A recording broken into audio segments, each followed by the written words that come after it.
Hancock County, Maine is nothing but a cesspool of corruption. But how did it get this way?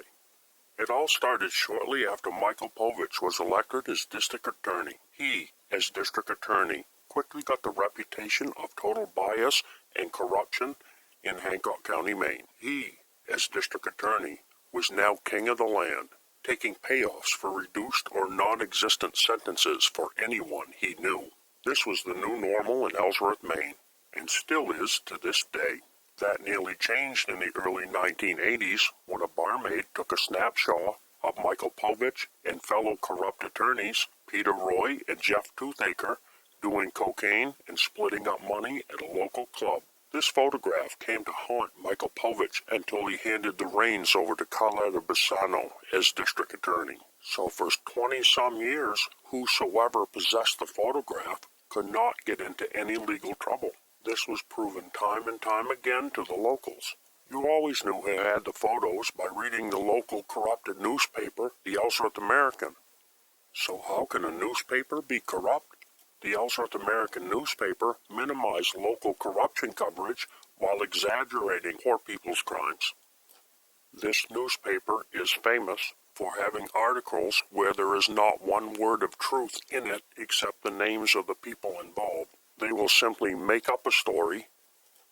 Also, county officials patrol the website discussion area and delete any comments they simply do not like. This newspaper is also famous for taking payoffs for keeping your name out of the newspaper altogether. Keep in mind, you have to pay them off by press time, or they will put your name in the weekly edition. Let me explain for a moment how corrupt this newspaper really is. If you so much as get a parking ticket from 1990s, it'll be on the website forever. But if something happens to a member of the good old boys club, it don't seem to stay on the website very long at all. Let me give you an example of how crooked this newspaper really is. Okay, check this headline out. Investigators close case in fatal Trenton accident on February 13th, 2011. But the accident happened on April 28th, 2007, 4 years before this newspaper article. First of all, a fatal accident is pretty much major news or headlines of the area, so it would definitely be on the Ellsworth American website. The town of Trenton is right next to it. And like I said, if you got a parking ticket in Trenton, it would be on the Ellsworth American website forever. And this is a fatal accident that has been purged from the website. You can only find this article on the Bangor Daily News website because it has been purged from the Ellsworth American website. First, let's take a look at the article. A local woman won't be prosecuted for her role in an accident that killed a pedestrian in Trenton last year. Jill Isle, 31, initially faced charges after the April 28, 2000 accident that resulted in the death of Arthur Smith, Jr., 29, of Steuben, Maine. She was behind the wheel of a 2001 Dodge Caravan when she struck and killed Smith just before 1 a.m. as he was walking down the middle of the southbound lane of Route 3, police said at the time of the accident. Police initially suggested rain and fog were likely to blame for the nighttime collision, but said later that tests indicated Isle had alcohol in her bloodstream when her vehicle struck Smith. Okay, so right here we have a woman that is OUI and hit and killed a guy. Earlier this year, Isle made her first appearance in the Hancock County Superior Court on prospective charges of aggravated and operating a motor vehicle under the influence of intoxicants, driving to endanger, and reckless conduct. Hancock County Deputy District Attorney Carlotta Bassano said Tuesday, however, that Jill Isle is not being prosecuted. The status of this case at this point that it is closed, Bassano said. The prosecutor said that the Hancock County Sheriff's Department and the District Attorney's Office thoroughly reviewed and investigated the case and tried to pursue felony charges against Isle.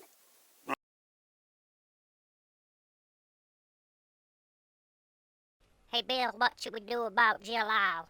She ran over somebody and killed him while she was drunk the other night. Well, Carlotta, Jill is a member of the club. She grew up here and has been part of our team all all of her adult life. She's also our employee, Jeff Toothaker's paralegal. That's right, Carletta. She is a part of our wrongful conviction team. Well, we can't just file charges against her. She's a member of the club. We'll just pretend, then, that Jill wasn't drinking that night when she hit and killed Arthur Smith. Good idea, Bill. I'll tell the Good Old Boys Club grand jury just not to indict her. Then I will consider this investigation complete, and I will stand by my investigation. I'll tell the Good Old Boys Club newspaper, the Ellsworth American, to scrub all the articles shortly after they're released. And if anybody makes any comments on the website, I'll see that they're removed immediately. You tell Jill that she is lucky to be a member of the Good Old Boys Club. Otherwise, we'd have to file charges against her and throw her in prison, and we wouldn't have anybody to help Jeff Toothaker wrongfully convict men. My investigation is complete also. We simply do not indict members of the Good Old Boys Club. And I'll tell all members to keep all this quiet and quickly purge it from the Ellsworth American website. No they didn't, because she would have been prosecuted. Bassano said we did what we could do with that case. That case went through the process and simply did not survive. We did not draw up charges in this case. A review of published Hancock County grand jury indictments since the accident indicates that Jill Isle was never indicted in connection with the fatal collision. Carletta Bassano claimed unless a defendant agrees to waive indictment, felony charges cannot be formally filed in Superior Court without a grand jury indictment. Yet this same grand jury indicts people all the time on mere allegations, no proof. When asked about the lack of a grand jury indictment, Bassano declined to comment. She said grand jury proceedings are confidential and are not considered public. Well, I'm going to tell you that the grand jury is made up of her friends, and they do exactly what she says. Arthur Smith Sr. said Tuesday that he doesn't think the case was handled properly. He felt that Isle was not given a blood alcohol test right away when the police arrived at the accident, and that some have suggested his son was partially to blame because he had been drinking and walking in the road. Hancock County Sheriff William Clark said Tuesday that as far as the investigation goes, his department did everything appropriately. The sheriff is actually admitting that covering up something like this is appropriate. Clark said, "We did what we needed to do." Now that tells you everything right there. He did what they needed to do to cover it up because Jill Isle is a member of the Good Old Boys Club. She is Jeff Toothaker's paralegal at the time. She grew up in the town of Ellsworth, and she is friends with every single person in that courthouse, including Carletta Bassano and the sheriff himself. So the sheriff says we did what we needed to do. Understandably, Mr. Smith is upset. I stand behind the investigation we did. Bassano said she understands the frustration of Smith's family. Well, I don't think she does, because she's covering this up. The district attorney is covering up an OUI manslaughter by Jill Isle. And today, all of the articles about this incident have been purged from the Ellsworth American website because it is run by the corrupt county officials, and they are assisting in covering up this crime by Carletta Bassano by not prosecuting Jill Isle when she had evidence that she had been drinking. And I'll tell you right now, the reason Carletta Bassano doesn't care is because she hates men. Carletta Bassano has been overheard saying on multiple occasions, All men deserve to go to jail for something they have done. And I want to take a second to prove to you how they purged it from the website. First, we'll go to the Bangor Daily website and search for Jill Isle. And this is what we got. April 9th, 1991, Jill Isle, age 15, was in a vehicle accident.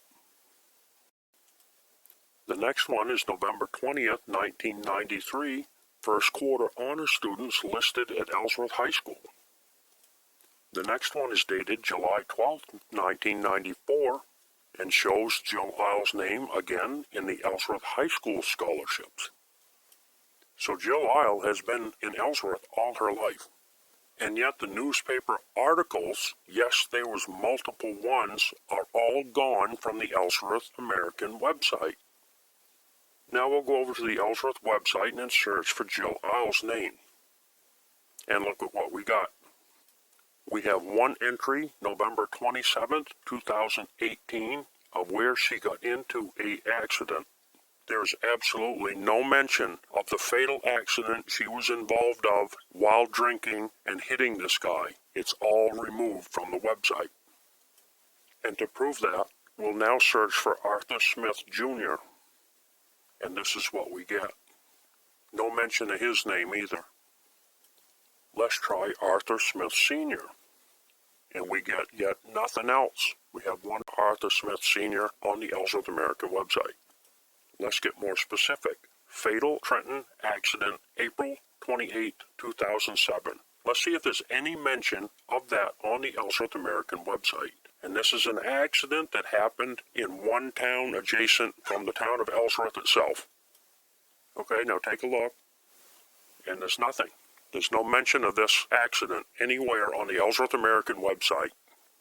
Now this right here is just one example of the amount of corruption that goes on in Hancock County, Maine. Before Michael Povich can retire and hand the throne of the district attorney's office over to the ultimate misandress, Carletta Bassano, he had to get the photo back. After all those years of being blackmailed with these photographs, he had to get it back. If he don't get the photo back before retiring, the photo will be no use to the blackmailer anymore, so the blackmailer will make it public. Michael Povich simply could not allow that, so Povich had to come up with a solution. The solution was to wait until old Jimmy was out for the evening. He hired a burglar to break into Jim's safe and steal the photographs. The theft was a total success. No one was ever charged or even investigated for the burglary of Jim's safe. The theft? Shocking, isn't it? Now that the blackmail photo was taken care of, the throne of the Hancock County District Attorney's Office could be handed over to Carletta Bassano. Carletta Bassano's reign of terror against men will last a total of 4 years. Carletta Bassano was seen in the courtroom before court talking to an associate. The associate was quietly questioning her on a harsh sentence for a man who didn't do anything wrong. Carletta Bassano whipped her head around and yelled, "All men deserve to go to jail for something they have done." And she's been heard saying this on several occasions. She clearly hates men. Once in office, Carletta Bassano hired Mary Kellett as assistant district attorney. Together, with the help of William Entwistle and Paul Kavanaugh, they will participate in a cycle of misconduct that will victimize hundreds of men over the next few years. They invented a domestic violence crisis that still goes on to this day. They realized that there is a massive amount of coffee brandy that is consumed during the winter months, and this in turn leads to bickering between partners. So Hancock and Washington counties are taking full advantage of that by inventing the domestic violence crisis. There's no more domestic violence going on there than any other part of the state. They're making it up. Today, the domestic violence scam is so profitable, they have a coaching service for women called Next Step. The Next Step Domestic Violence Project is simply a coaching service working with the district attorney's office to quickly obtain a protection from contact order. The district attorney's office both know that as soon as the coffee brandy is consumed and the fight is over and the woman cools her temper, they are going to get back together. So the woman is immediately rushed over to Next Step for coaching. The woman coach at Next Step knows exactly what to put on the protection order request to get it signed by a judge. Once the woman and the coach are together, the woman will ask questions like, "He must have pushed you or touched you." If that don't work, she'll say something like, "He must have hurt your feelings in some way." The coach will then play word twist with whatever she says and write it down as psychological torture on the protection from abuse request. This process of coaching is repeated until the woman coach knows the request will be granted by the judge. Then the protection from contact of abuse order is rushed to the judge to be signed so phase 2 of Get That Man can get underway. Now that the paper is signed, they send the police to where they think they might get together. When caught, the man is automatically arrested and goes to jail. Even if the woman seeks out the man, it is a mutual get back together. The fight is long over and they have all made up. It don't matter. They have that paper and the man goes automatically to jail. Now the district attorney's office can get a violation of a protection order, which is the goal. The man will get automatic jail time, have to post bail, get large fines, and probation for a year or 2 minimum. The first kangaroo hearing is called an arraignment, which is actually an assessment. The goal of the kangaroo assessment is to figure out how much money you can post for bail so the district attorney can ask more than you can possibly afford. At this kangaroo arraignment, you are issued a lawyer of the day. Your lawyer of the day will pick up the file from the district attorney's desk, walk over to you, and ask how much you can afford for bail. The kangaroo lawyer will write down your responses and set the file right back on the district attorney's desk. Minutes later, you will be standing in front of the judge, and the district attorney will be asking a lot more than what you told your supposed lawyer. Your lawyer of the day works for the district attorney's office, not for you. If you cannot afford a kangaroo defense attorney will be appointed to you at no charge. If the court considers you poor, disabled, or weak, you will be appointed a court-appointed master manipulator lawyer like Jeff Toothaker, Robert Van Horn, Charles Helfrich, or William Blaisdell. All of these lawyers work directly with the district attorney's office to keep you in jail. These lawyers will lie and manipulate you like the professionals that they are. They will not file any motions or requests. They will not show you any of the evidence that the state has against you. They may conspire with the district attorney to hide any evidence if it will help you. They may conspire with the district attorney to manufacture evidence against you. This is common practice in Hancock and Washington County. If you get one of these crooked lawyers, you definitely want to file a Maine bar complaint against them. These criminals have gotten away with this cycle of misconduct for years. The only way to stop them is to file valid complaints about them. How would you feel to wake up one day just to realize that your court-appointed lawyer was working hand in hand the entire time with the district attorney's office to convict you? Learn how to file valid bar complaints at DespicableMaine.org. All men deserve to go to jail for something they have done.